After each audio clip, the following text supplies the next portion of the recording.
Good morning, good afternoon, good evening to everyone. I trust you all can hear me. Welcome and thank you for joining the webinar on what does women's empowerment mean in the quest for universal electricity access. My name is Debajit Palit and I am Associate Director and Senior Fellow at the Energy and Resources Institute in New Delhi. I'm also the co-lead of the research project exploring factors that enhance and restrict women's empowerment through electrification, in short, EFEWEE. You can visit the website to know more details about the EFEWEE project. This webinar is being organized as part of this particular project, and the aim of the webinar is to discuss how a more coherent understanding of women's empowerment in the realm of electricity could help governments, donors, NGOs, and communities achieve multiple goals through increased provision of electricity access. So the speakers, we have two speakers and two discussants for this today's webinar. Dr. Tanya Winter, she is a social anthropologist and power engineer at the Center for Development and the Environment at the University of Oslo in Norway. She has extensive experience of doing research on the social impact of electrifications and gender issues in particular, and she is also the project lead of the EFEWEE project. She is going to speak on the framework that we have proposed as part of the project and the benefits and the methodological challenges. Our next speaker is Dr. Maggie Matinga, who is an energy anthropologist from Malawi. And she has done her ethnographic PhD on women, electricity, and health in South Africa, focusing on how women's experiences affect their perceptions of danger and uses of electricity. She's also leading the literature review part of the EFEWEE project and guiding the empirical work in Nepal. And she is going to illustrate the framework's applications by providing some examples from the field. We have two discussants, Dr. Helen Elborg. She is researcher of environmental system analysis at the Chalmers Technical College in Sweden. And she has extensively worked on the co-development of technology and society on how provisions of electricity services based on small-scale renewable energy resources and impacts on people's lives and transforms rural communities. Especially, she has tried to understand the local context and power relations influence the electrification processes. She is currently a guest researcher at Sussex University and Science and Policy Research Unit at Brighton, UK. We also have the second discussant, Ms. Rebecca Rewald. She is the coordinator, Aid and Agriculture of Oxfam America, and has been with Oxfam for 4 years working on a variety of policy issues. Particularly, she conducted a detailed review titled Energy and Women and Girls, Analyzing the Needs, Uses, and Impacts of Energy on Women and Girls in the Developing World to assess what are the burdens of energy poverty are on women and if providing energy access alleviates those burdens. So I'm sure that you are going to enjoy this webinar. Before we proceed, some webinar logistics. So all the participants will be muted for the duration of the webinar. In case you have any technical difficulties in joining, please type your questions into the chat window. Also, if you have any questions to the speakers and the discussants, please type them into the chat window during the presentations. And as the time permits, we'll take up questions one by one.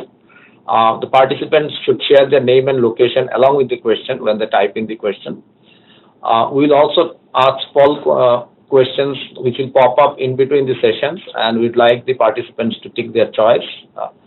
The webinar is also being recorded and will be posted at the project website. Finally, thoughts you would like to share about the webinar, whether you like it, not like it, do let us know at the email ID that is mentioned in your screen, that you can see in the screen. Tanya, you can take it from here now. Yes, thank you, and thank you, Debajit, for this introduction. We are very, very pleased to be able to present some of our work, both on the conceptual side and also glimpses from the empirical work we are doing at present. And it's been now 3 years since we started thinking hard about the nexus between women's empowerment and electricity access. And it is tricky, but it's also challenging. I think desperately needed in order to accumulate knowledge, to have a kind of more research-informed discussion about what this actually means. So that would be the title of this overall seminar. So just some observations and policy goals to set somehow the overall stage here where we come in as researchers, because access for all is obviously stated as a goal. Universal access is also part of the Sustainable Development Goals. And gender mainstreaming is also expressed by national governments and international donors as an overall goal. So when we started doing the review last year on policies in addition to literature, we found that that electricity policies actually tend to be gender blind, and this is better. Thank you. Yes, so it's a paradox that these two overall goals of access for all and gender mainstreaming, that they are not mainstreamed and treated in an integral manner. So the budget Palit et al., they have a paper on this going through the policies in the 3 countries that we are studying. And what we saw in the literature review is that the evidence, when you look at the evidence on women's empowerment from electrification, it's highly fragmented. So people would treat various aspects, and the concept of empowerment would be treated differently from text to text. So this was then a major thing that when we wanted to review the studies, that we needed a framework actually to sort out what we know. And then the last point here is not it's given by a sustainable energy for all, of course, in the multi-tier framework, but access is not a binary entity. You have various types of electricity access, ranging from solar panels to electrification. But this is not a binary entity, and this has also implications in terms of methods, because most of the statistical studies on electricity's impact deals with either electricity access or not. But there's a new reality now, so that also has implications for the people studying electricity's impacts. And then also a little reminder of what we found in the few studies who have looked at women's engagement in electrification processes and systems, that when there is no specific emphasis on including gender perspectives and women in supply, these systems tend to become male. So this process towards building new systems with male dominated by men, this is going on at the moment, it seems, but more studies are needed. But what we also know from singular studies is that electricity and appliances have tremendous attraction. They are desired goods, and it matters who become involved in this with these goods.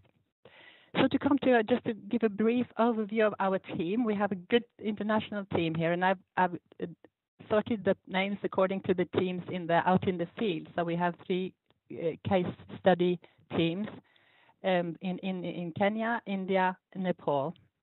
And Karina Standal just left the Zoom and started at Cicero. She was active also in the scoping phase.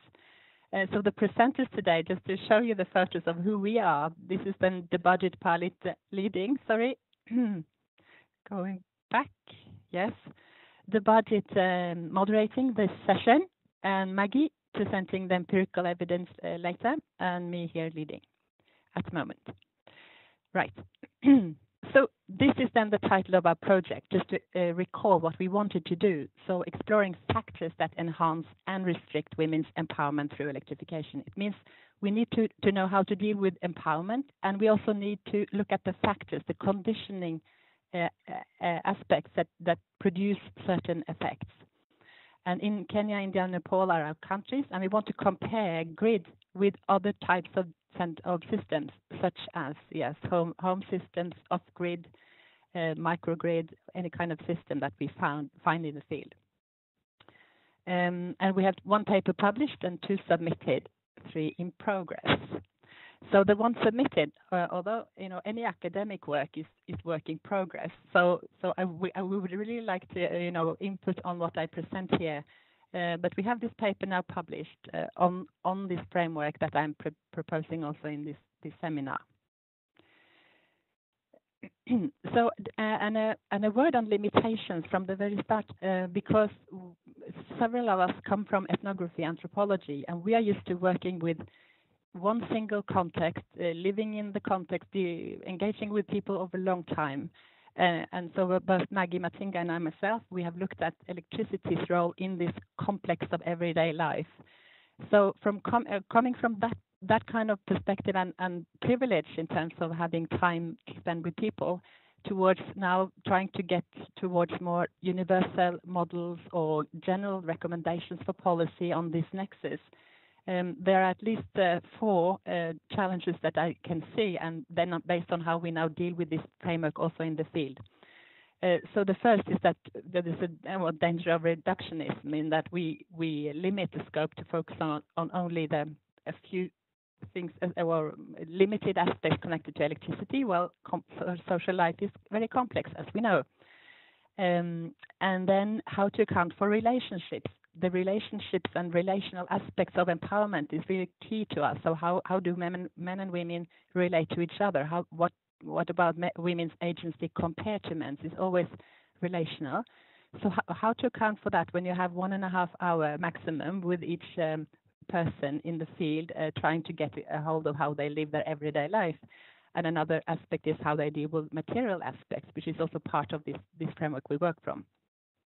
And normative questions, it's very easy with a short time frame in a field to go very quickly to your own focus rather than asking very open questions. So there is a danger that we become normative in the field as well, somehow promoting a specific agenda instead of just listening to what people have to say. And empowerment concerns more than electricity. So again, the risk of avoiding the multi dimensions coming in. So now I've given already some limitations. So the discussions can notice down, and we will hear more about limitations, I hope. Right. So to share with you just one page now on how statistical studies, the ones we reviewed, how they were treating this topic about women's empowerment through electrification.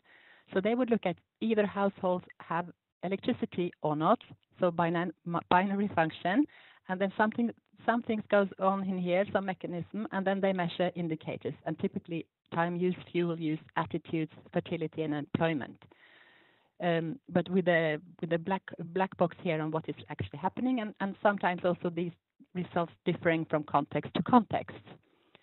Whereas qualitative studies, where we come from originally, is more concerned with case studies, process of electrification, asking all kinds of social questions on how and who and why, and using social practice framework quite often.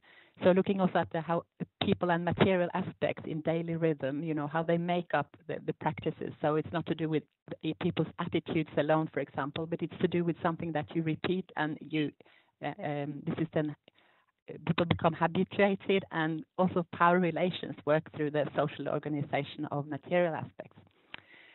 And then we focusing on relationships has been one of the key issues. And if we look at what the goals in energy programs and projects are focusing on, it's very often to do with women's increased welfare. They try to look at the link between electrification and welfare indicators, whereas these 2 other empowerment dimensions are often neglected, and sometimes for just pragmatical reasons that there seems to be no emphasis on this in the electricity goals from the start, and they're not considered to be relevant to in the real realm of electricity. So what we try to ask is there a potential link here between welfare and these other more empowerment dimensions? And now we turn to Naida Kabir, who is important to us. We have drawn tremendously on her framework, but also expanding it a little bit, because she's focused on achieving agency, and she defines empowerment as the ability to make strategic life choices, such as deciding who to marry, what to work with, where to live, and so on. So choice is her key point in terms of definition. But when she comes to the way we could measure empowerment, that's where we see more openness also for other aspects than this conscious choice dimension, because she's very much focused on structures also and access to resources. So we draw on that. But then the question is how to deal with this in the realm of energy, which is a bit particular, which I don't have time to go into now. Right. So here is our definition. So we see quite simply we see the process towards gender equality as the definition of empowerment, and then notably we look at these aspects when it comes to gender equality.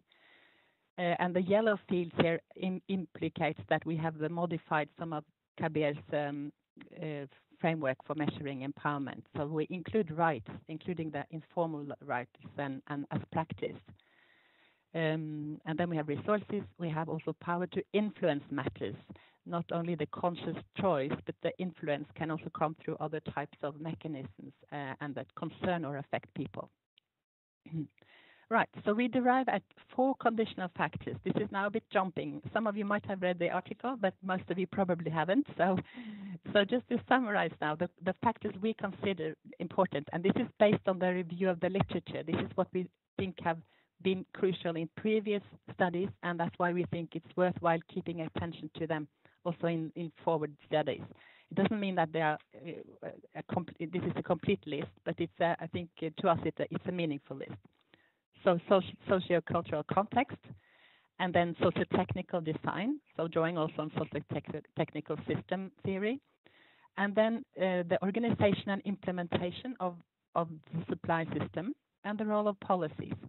And the first one is somehow living a life of its own, but the 3 last ones can all be directly influenced by policy and by intervention.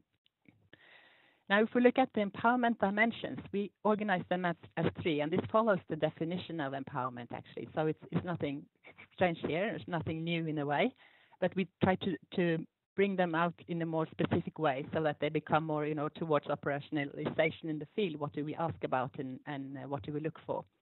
And I will just here highlight the importance of difference between short-term and long-term material resources, because one thing is to earn, for example, your own money, but another more important thing is whether you control this money and whether you can accumulate material assets over time.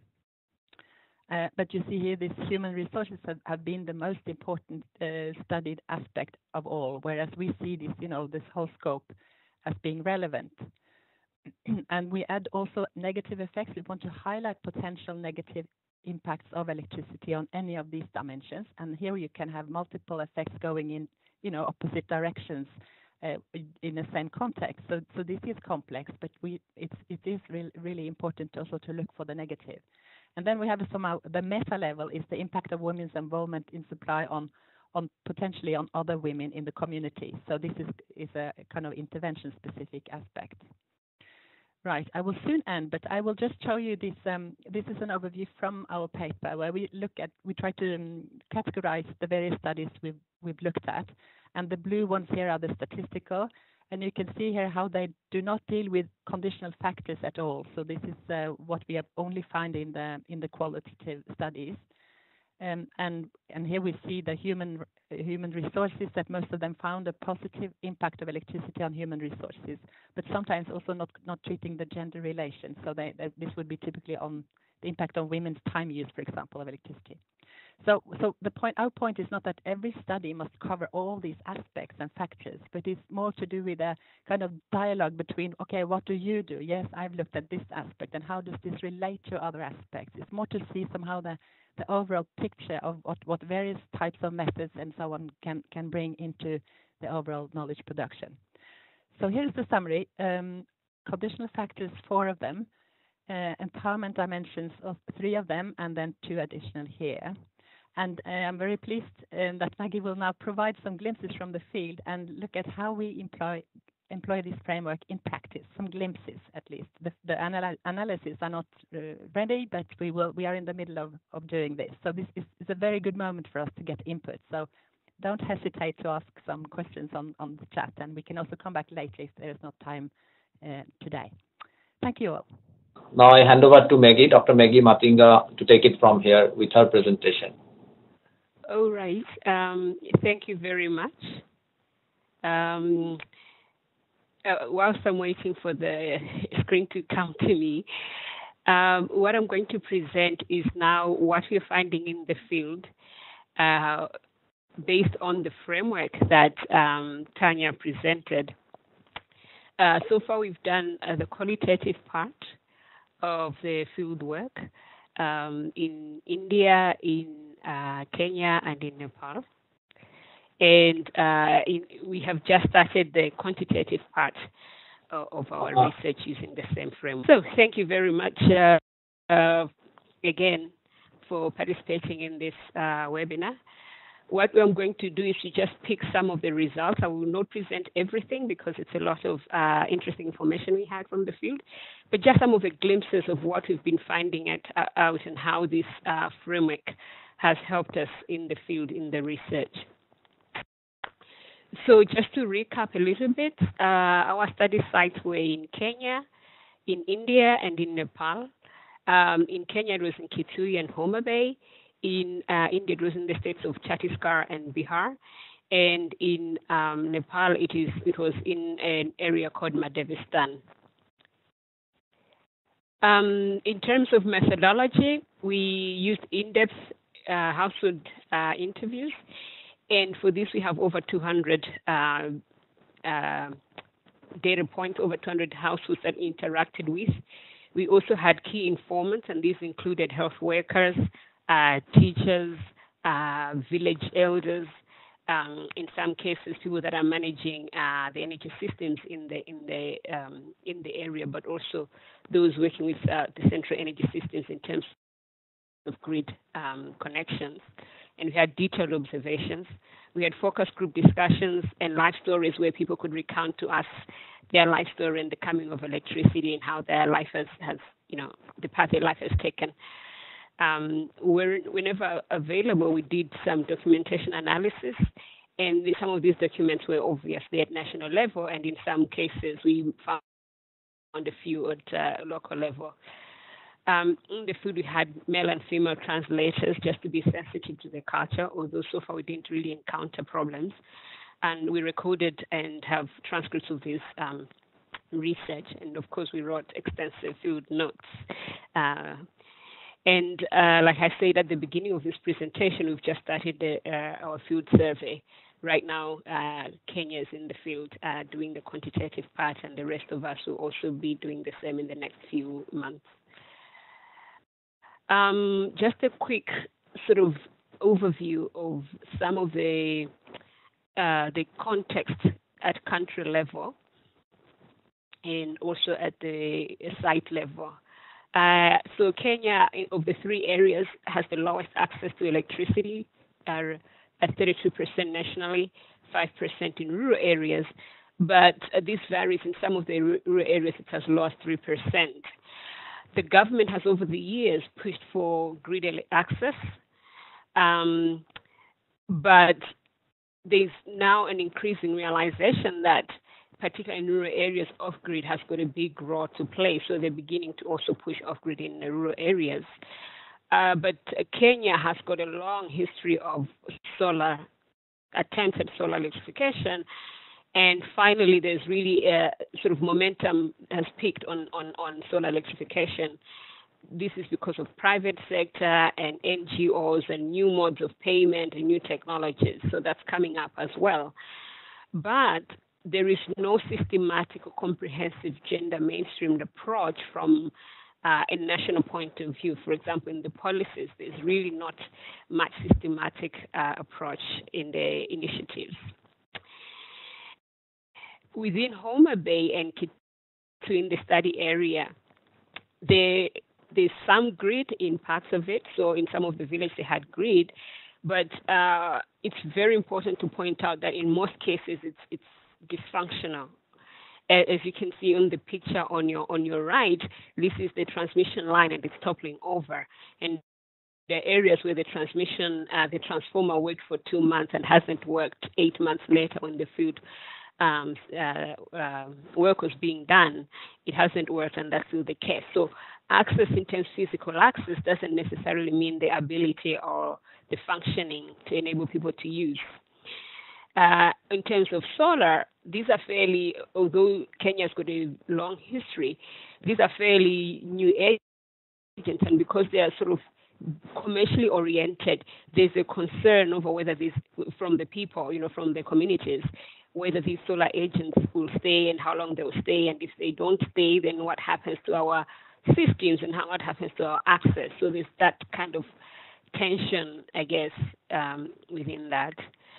Also critical to note is that uptake of solar and grid penetration is higher in the larger villages in these two areas, and also where there's more economic activities, like around Homer Bay, there's more of grid penetrating, but there's also more of solar penetration.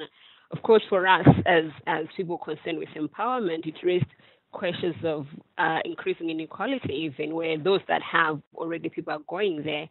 But it also challenges us to think very carefully when we want to assess economic empowerment or productive uses of renewable energy or electricity.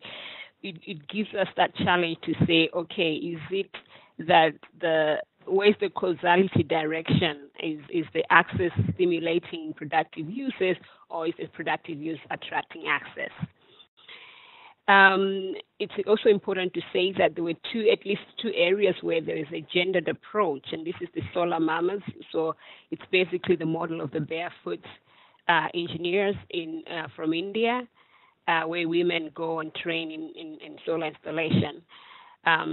And also there's the Ikisaya Energy Center, which is a center where people can do activities such as printing, charging their phones, renting out solar lanterns, and that is managed by women because that project had a gendered approach. Going to India, national level, very high access, 99% national electrification access, village electrification, rural areas being 75%. Over the last few years, India has very much gone to mini and microgrids as well, particularly in rural areas that are fairly expensive to electrify with grid electricity. In the two areas, the two states that we went to, this is Chhattisgarh and Bihar, it's important to know that particularly in Chhattisgarh, there's a high number or a high proportion of scheduled castes and scheduled tribes. So these are very, very marginalized communities in India. In Chhattisgarh, an important institution there is, in Bihar, an important institution there is Jevika, which is a microfinance basically for women to access finance. And in Chhattisgarh, it's the Chhattisgarh Renewable Energy Development Agency, which is responsible for promoting renewable energy installations and helping managing those. One of the things is that in the tribal and forested areas, which Chhattisgarh is part of, the areas or the people are really cut off from mainstream development. So even in terms of electrification, there are concerns of, we can't give them electricity because people might be electrocuted because it's so remote and things like that. But also just in terms of general mainstream development, it's quite marginalized. In Chhattisgarh, unlike most of India, there's a sort of a different gender dynamic. So whilst most of the literature will talk about male child preference, this was not the case really in Chhattisgarh, and people were sort of critical of things like dowry and things like that. But Bihar, which is fairly patriarchal, much more than Chhattisgarh, that is the case. So your typical idea that this male child preference, according to the literature in India, would apply for Bihar, but not Chhattisgarh. And that has good implications, of course, in empowerment. Coming to Nepal, 76% electrification rate, 61% in rural areas. But uniquely, Nepal, in part because of its terrain, and also because they have so much, water and a lot of height changes. Mini-grids and microgrids have long been part of electrification, unlike Kenya and India, particularly hydro-based mini-grids and microgrids. Over the last decade or so, the government has been at the forefront of putting quotas for women's involvement in development projects and the involvement of Dalits, which is a caste that has been marginalized, highly marginalized in Nepal. In Madhavastan, where we went, electrified villages or households that were electrified either had access to the mini grid or were grid connected. Although there was a little bit of solar home systems and solar lanterns, these tended to be in addition to those systems and not, as a distinct kind of electrification mode. And also for the mini grid that is within, so these two systems coexist. There's some households that have got grid connection and others that are part of the mini grid. In the mini grid, there was sort of a gender approach because AEPC, which is the Alternative Energy Promotion Center, it's a government arm, but that works very much with communities, has supported the training of women so that they could operate and maintain, together with the men, the systems in the villages. We will talk a little bit about how that has worked. Very important is that, we went there early this year, but the effects of the earthquake, the massive earthquake in Nepal, that was in April 2015, are still very much felt. So households are still rebuilding, rearranging themselves to try to cope with the effect of that. And those solar home systems, but particularly solar lanterns that are there, most of them were donated as part of the efforts, recovery, the earthquake recovery and support efforts. A couple of common things that we realized in all the villages that we went to, India, Kenya, and Nepal. One is that property rights in all these areas favor men over women. So whether it's a house, in the event of the divorce, men are likely to stay and therefore own their house because these are patriarchal households or patriarchal communities largely. Women don't have land rights, particularly, for example, in Kenya. Also, women have less decision-making power, and this is true even in Chhattisgarh, which has more of an egalitarian view to life and gender relations. Women still did not have as much decision-making power as men. And of course, there was a clear division of labor, so cooking and collecting of firewood and looking after children is very much a woman's job, and men tend to work either in the communities in agriculture or outside the communities or doing some businesses. And in Nepal, there's also an increasing rate of males migrating to India to work there. And the fourth thing to realize is that all these countries are in transition. They're transition countries. They're not necessarily least developed countries anymore. They're at that cusp where they're transitioning from least developed to sort of medium income, or they're already medium income countries. And so there's a lot of change, economic change, which also brings a lot of social dynamics, a lot of social change. And what you find is that there's these traditions living very much next to very modern kind of way of communicating via WhatsApp or via phones and so on and so forth. Of interest maybe also is that, like Tanya talked about our perception of empowerment, but we also had to look at how do the communities themselves perceive women's empowerment, and just some of the glimpses of some of the dominant views. In Kenya, it was very much about individual progress, material progress. So, from the sort of academic angle, we could call it more of economic empowerment. If I have the materials, then I'm empowered. If I have the resources, then I'm empowered. In India, it was more of a larger say of voice. You have to have a voice in the household, and you have to have a say in our lives. There was also a growing sort of awareness or defining empowerment as education opportunity for daughters. But interestingly, they were happy the daughters get education until they're 18, and then there's that sense of urgency that now it's time to get married, for the daughters to get settled. In two of the villages in Chhattisgarh, there was also mention of sharing household work, which is fairly unique in that, at least in the literature, especially in the energy sector, there's not so much of an analysis of shared household work as part of empowerment. In Nepal, it was much more of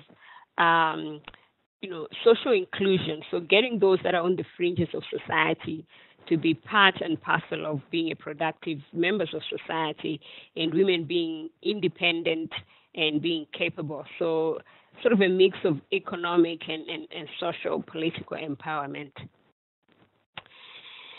Now, I'm now going to talk about the impacts, going back to our framework. One of the dimensions of empowerment that we look at is the issue of rights and what we call overarching issues. So the rights, the gender ideologies and social norms, the social positions of women. And just to bring a quote to you, in the Solar Mama project, in the area with the Solar Mama project in Kenya, one gentleman said, I did not believe this. I could not believe that women would go to India and become engineers. I could not believe this. I didn't believe in this project. So in that case, you could see that by women going and getting trained and doing something technical and that they never thought a woman could do, there was that some level of change in expectations and what women can do. In other words, a positive impact on gender ideology. Does that change social positions? Well, perhaps it does, perhaps not, because with social positions, it's relative. So whether that woman comes back as an engineer, yes, they are seen as, they can do this. But whether then men would consider them equal to them, their position as equal to them is a different story. What we found in both Nepal and Kenya, which is where women were included in the supply. So in Kenya, by the training to become engineers or managing the science center, and in Nepal, being trained to participate in the maintenance and operations of the hydro mini grid. What we found is that it does trigger the change in expectations, but only that involvement is what seems to trigger that change in expectations. We did come back from the field wondering about the durability of these changes. How long will they last? Will there be a plateau effect where then, okay, that was amazing that you went and you can do this, but a few years later or a few months later or after the project ends, it's back to, you're just a woman. So this is a question that we have, and we cannot answer yet at this stage. In Nepal, we also found that there are some changes, minor, but they are there, of what women can do. And these are triggered by television, access to television, because people have electricity. One of the items they keep buying is television, and they see this and they say, we saw this Sophie from India, and there's a doctor there, and she's a woman. Or there's a lawyer, it's my favorite Sophie, and she's a woman. And so there's that change of, women can do this. In some of the focus group discussions, people also talked about that, especially the young people, they watch TV and they have access to new information and new ideas of what a marriage or other ways of being married. Primarily, they love marriages, so-called love marriages.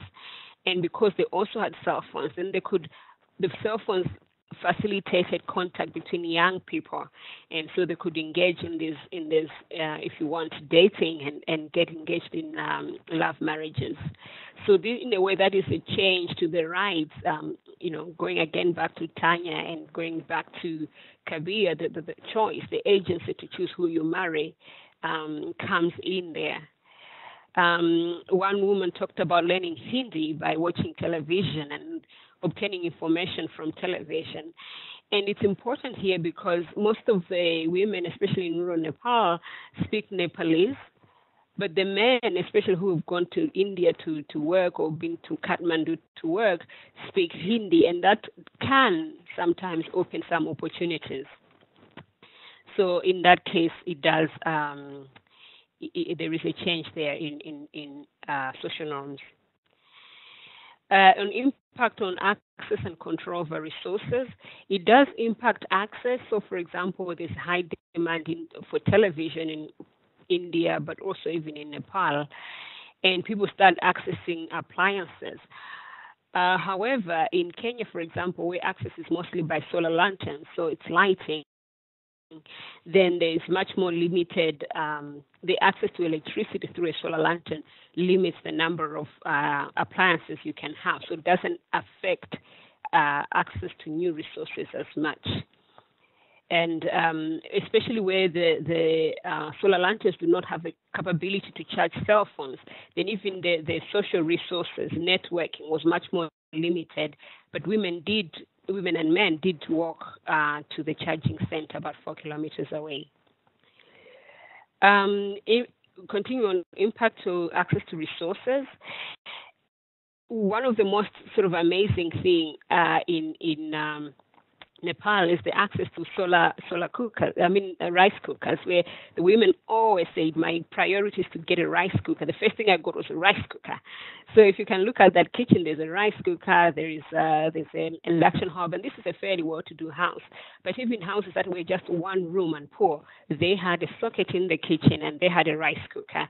The second thing was a pini masala, which is a blender for blending all the spices. And quite a number of women in focus group discussions said the third thing would be a tongue. I want to tongue my hair.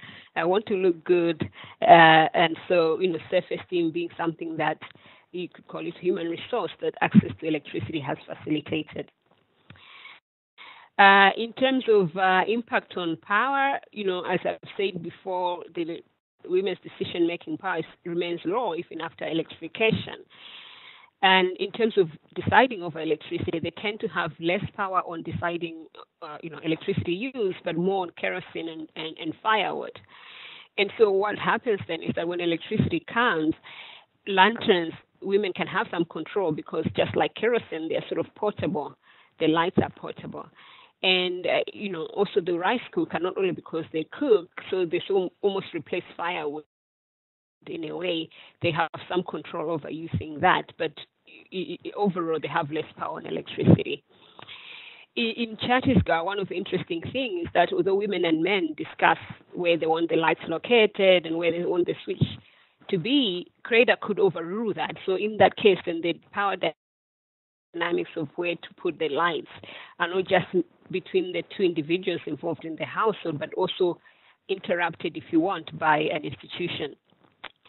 Overall, in Nepal, women had a higher decision-making power than in India and in Kenya. And even both men and women in several discussions said, well, once electricity comes, us men, we don't know what to buy, so we ask the women. Or the women would say, well, I told the man, you have to buy a rice cooker. So they have some decision-making power in that sense.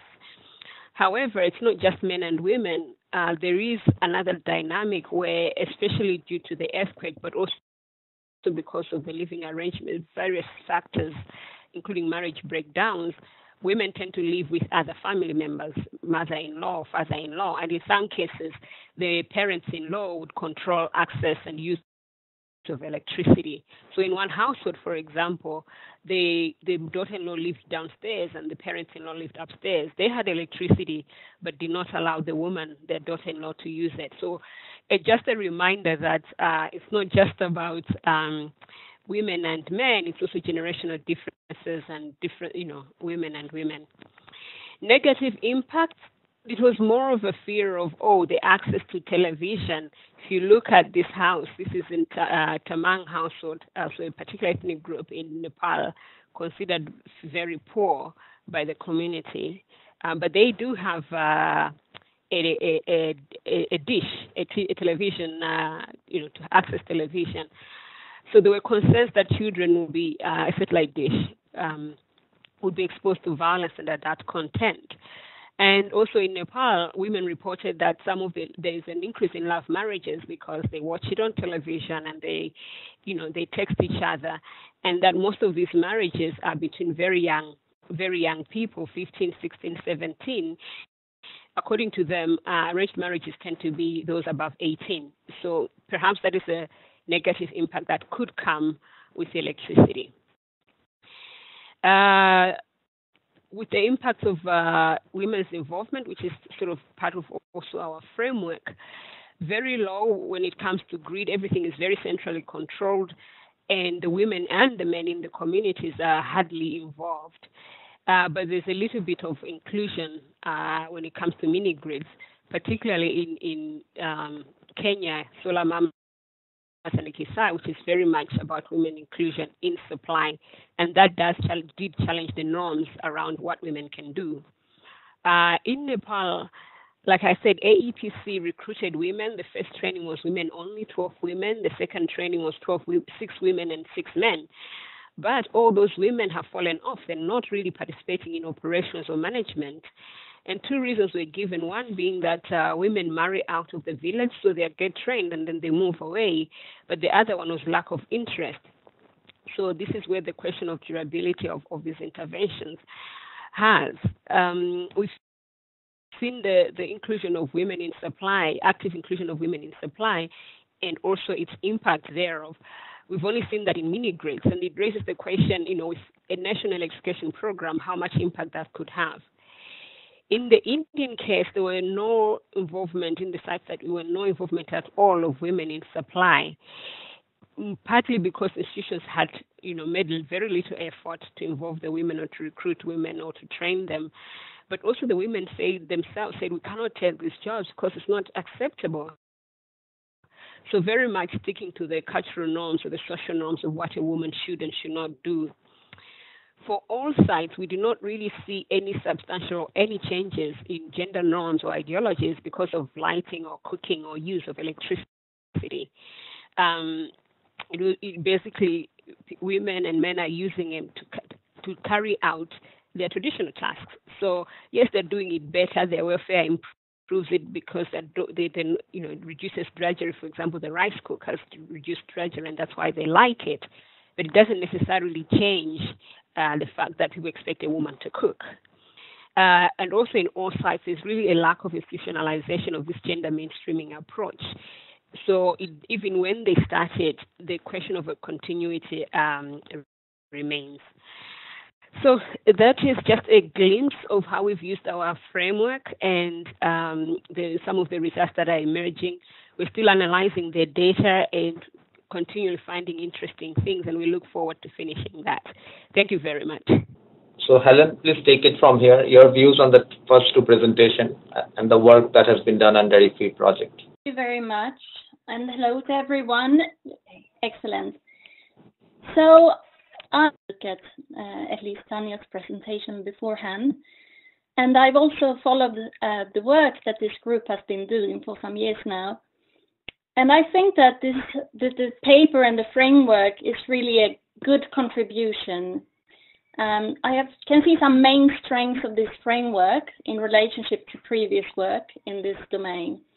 So first of all, I think that it really provides a clear and systematic analytical framework, which I think will be very helpful as people start on data collection and analysis. On this topic, which we have seen now, it is quite complex. It involves a lot of processes at multiple levels of organization and also at different time scales. So its clarity is something I think is very important. It also avoids some earlier theoretical and methodological pitfalls because it takes some additional steps based on its review of the previous literature. So one important thing here is that it does not take benefits for granted, but it instead is focused on examining whether and how these benefits occur or not. So the focus on underlying causalities is very important. So for example, the framework differentiates between material opportunities being expanded by electricity and that resulting in material endowments, which is a more profound economic empowerment for women.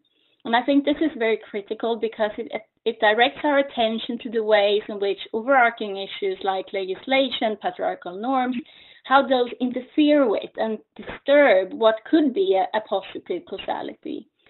For example, if women improve their incomes and earn more money in an electricity-based activity, that does not necessarily result in them becoming economically empowered.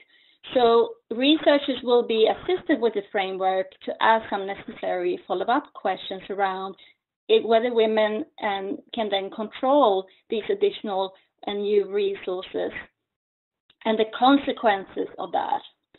So I see that as a clear strength.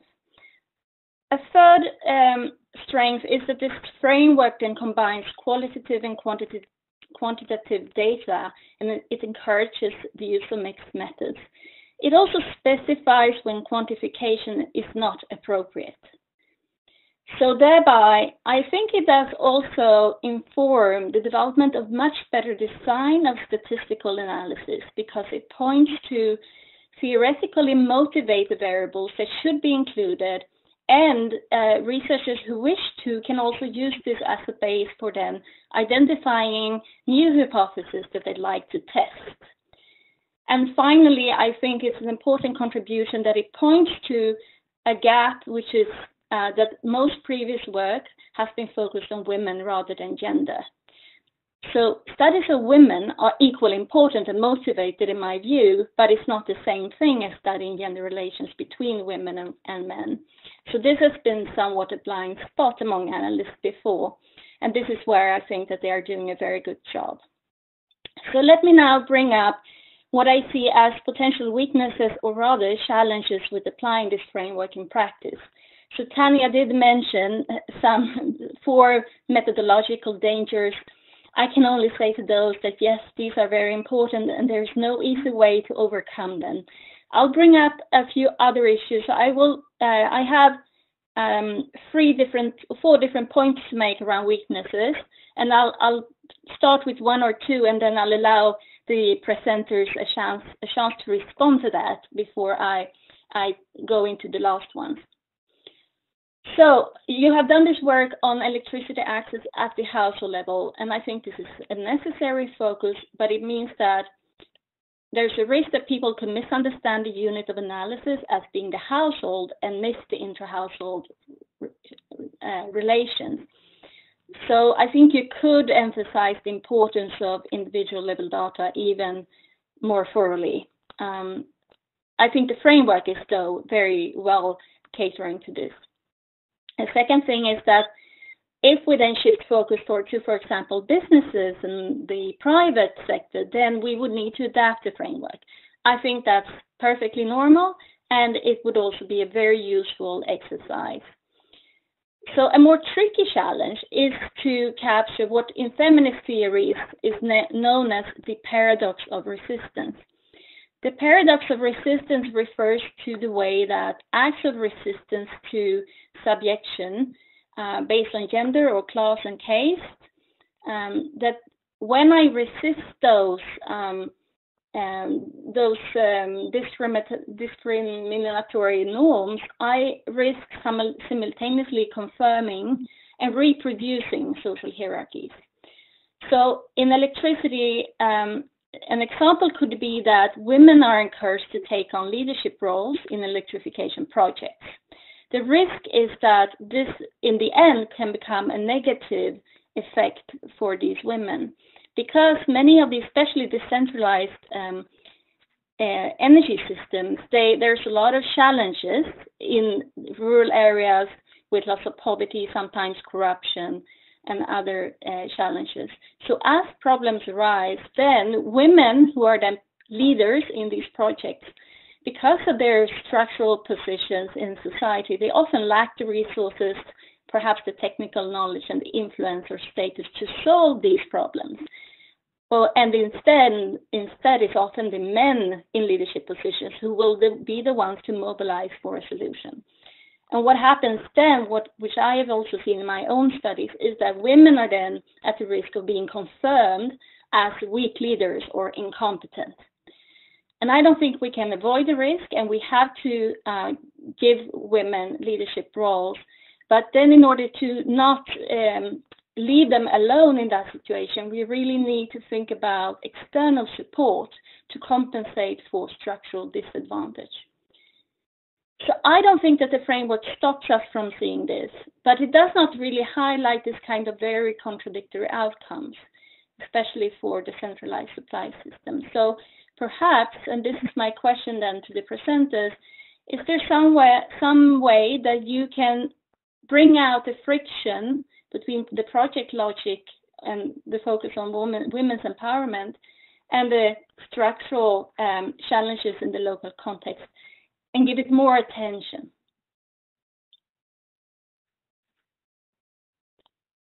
So I invite Tanya and Maggie to answer to this. So before we go to Tanya, I think I would request Rebecca to make her comments in 7 to 8 minutes, and then we'll go to Tanya and Maggie to comment on the discussion's comments. Hi, yes, thank you. This is Rebecca Rewald from Oxfam America, based in Washington, D.C. I will keep my comments very brief, but first of all, thank you for inviting me to be a discussant on this presentation. So my comments will focus more on the results of the implementation of the framework. As Debajit mentioned in the beginning, I recently conducted a literature review that looks at a lot of the same issues that were explored in Tanya and Maggie's research. So I'm happy to see an overlap in some of the findings. I think the first point I want to stress is this point that Tanya made about this fragmented information about sort of the link between energy access and women's empowerment. The information is very contradictory in certain areas and is very context specific, so it's really difficult to know the impact that energy access is having for women. And also the point about the risk of more inequality. So something that I had found in my research about access to energy and how it could increase inequality, specifically between men and women within the household, that I didn't hear mentioned in Maggie's presentation. So I'm curious if this came up at all, is whether access to electricity specifically, if that sort of lengthened the workday of women. I think that is a concern of several researchers that have looked at this issue. If there's light for longer in the household, does that mean that women have more of a burden to finish their work during that time? I think on one hand, this can be seen as empowerment. Women have access to more time to get their work done. This might lead to them taking on some income generating activities if they can, spend the evenings doing that.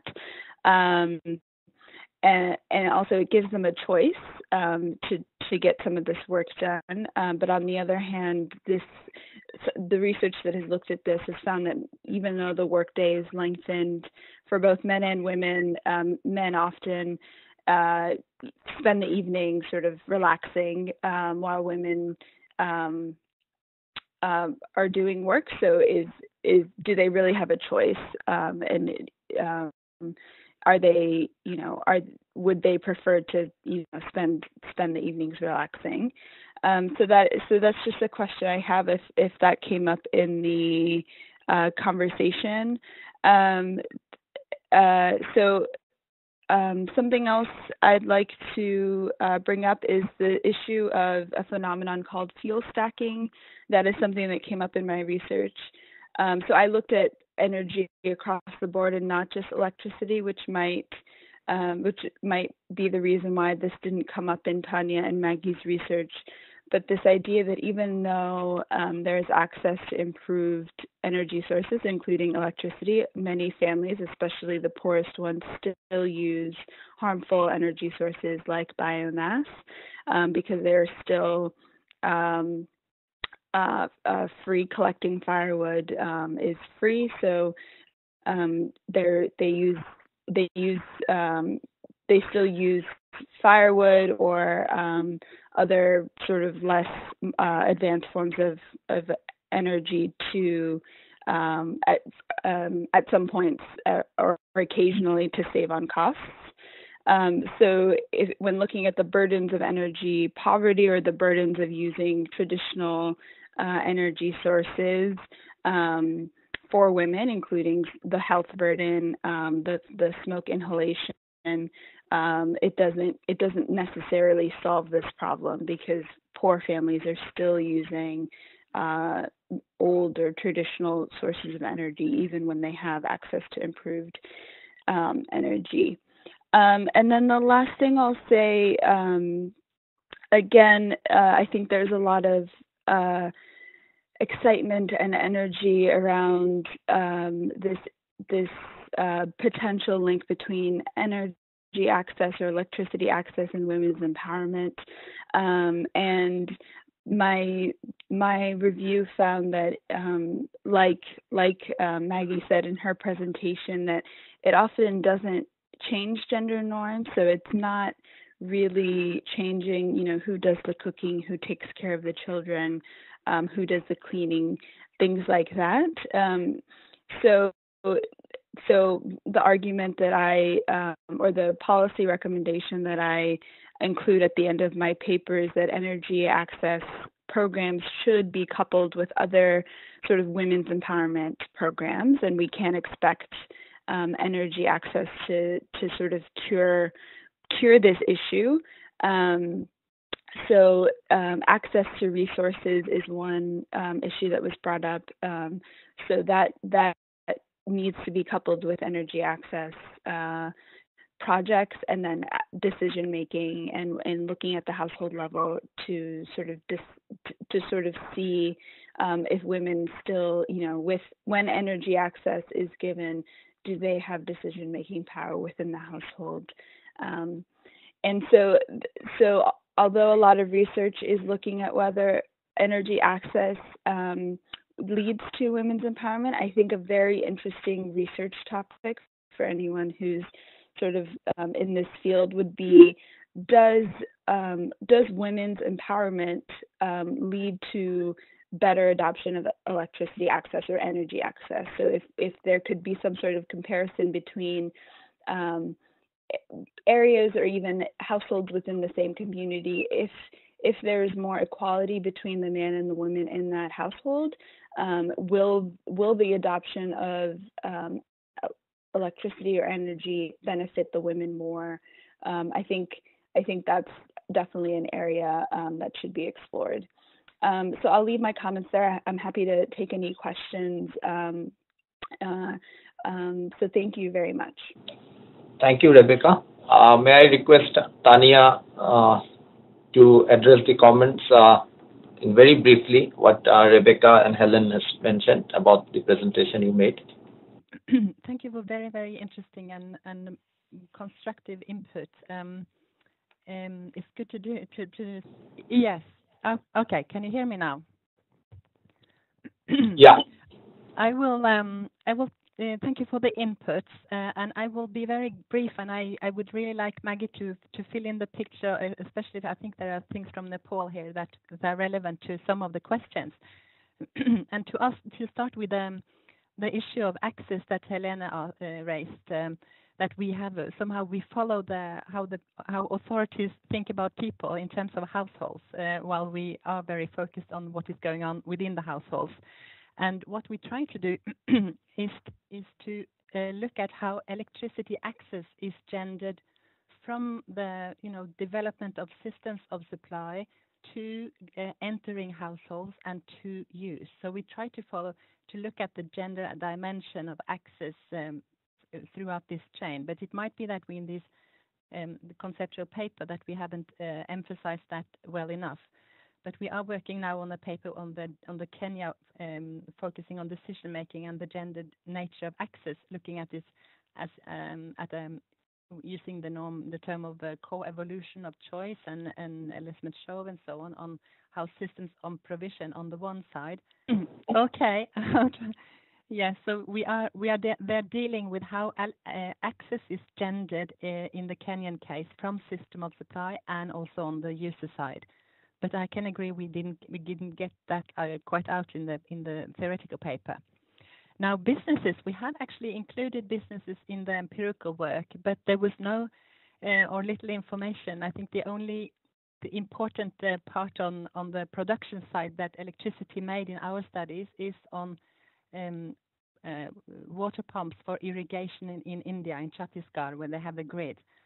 But otherwise, electricity is very, very rarely used for productive purposes and businesses. But we have interviewed those who existed in the villages to ask about their potential and electricity use and so on. But unfortunately, there is very little activities going on.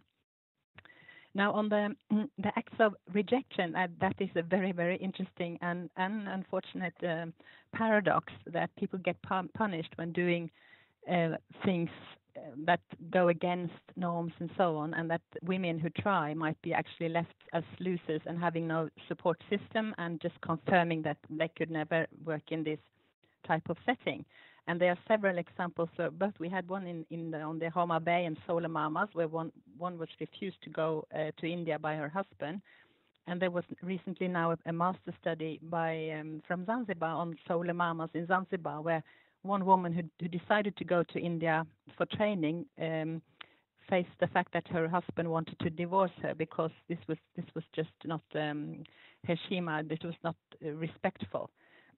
So they experienced this, and I think much more. This is a topic really interesting for another study, and I think also Henrietta Moore's notion of multiple identities, that people pursue different identities in different contexts, and if women in these are encouraged to pursue somehow a kind of modern, entrepreneuric identity. She also gives them the explanation, how you invest in some and you don't invest in other types of identities, and it is very much related to the sanctions or reward you get from your social surroundings. And obviously, if you're let alone, you will have problems. So having support systems. Not only putting people in new positions, but having a kind of support system, probably television and other types of campaigns at the same time could be one type of supporting, but not least the institutions should be prepared to cope with this resistance. But what we also see is that having women in when you go from a context where there was no electricity to having electricity, like Standard study in Afghanistan, then the shift is so dramatic that as long as you have support for these women, that you will also have, because this is so desirable objects, then you can also have a kind of feeling of win-win. So, okay, the women got involved, but we are all winning on this or gaining on this. So that could be also a way to think about how to make it socially acceptable. Now, maybe just to comment quickly on the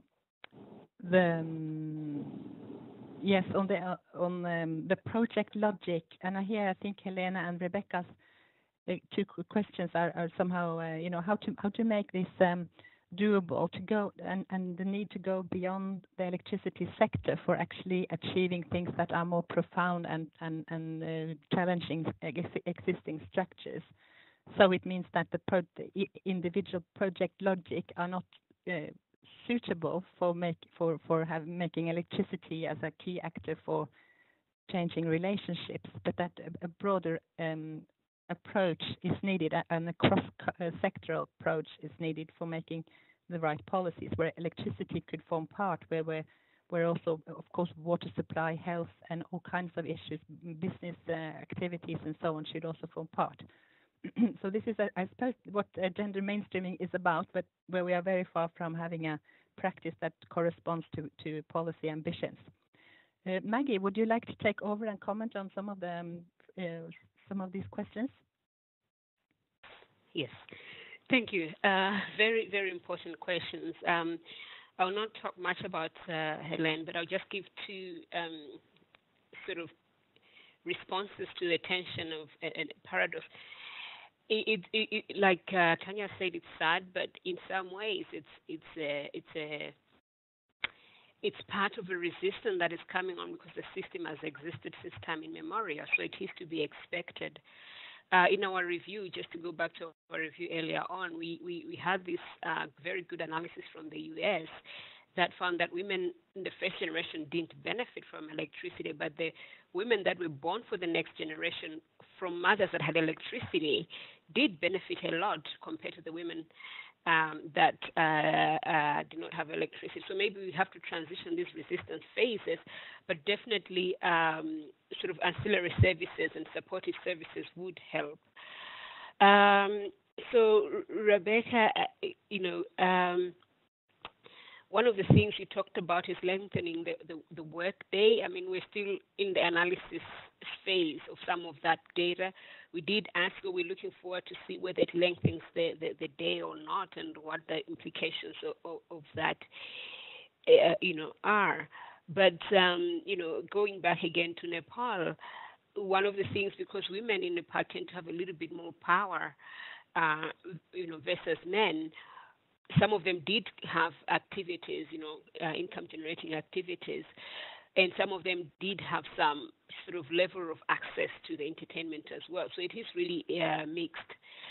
On fewer stacking, you're quite correct. Most people do fewer stack, and one of the reasons that it hasn't come out prominently is that we're looking at electricity, and people rarely use electricity for all of the cooking needs, especially at that level of income. But definitely, the rice cooker use in Nepal, we really feel that its impact cannot be underestimated. Yes, it might not be health impact because it's not really removing much of the pollutants, but there is, I'm sure, another health impact, which is in this terrain, which is really, really difficult. You reduce your firewood collection because the main staple is suddenly cooked by electricity. So there is that side as well. The issue of changing relations and changing norms, again, very, very difficult to do. Definitely, especially when you're just looking at one possible change factor, one input, electricity, when the situation itself is very, very complex. So in a way, your findings, I again talk to our findings, they have a common ground. However, what we also feel is very important to acknowledge is the fact that even though it has not changed women's position vis-a-vis men, it has made the lives of women much, much better. And in fact, in these communities, because women tend to stay at home most of the time, the electrification of a home, in a way, the woman uses electricity more than the man, or benefits from that in several ways more than the man, because the man is often away. So just the improvement of their welfare today, hopefully, is an input to future changes. And, you said it yourself that the time frame, I think it's Helen who talked about it, the time frames make it quite a complex issue. But thank you for all the issues you've raised. I'd like to thank you, all the speakers and the discussants, and most importantly, all the participants for your time that you spent in attending this webinar. We plan to have similar webinars in future as part of the project. And I'd also like to invite you to visit the EFEWEE website, where we are uploading all the products and the publications that are being developed as part of the project. And we hope that the website is going to be a rich source of a lot of information and new knowledge that we are trying to generate as part of the project. Thank you all, and I'm sure that you'd definitely like to join us in future. Thank you very much. Have a nice day. Have a nice evening.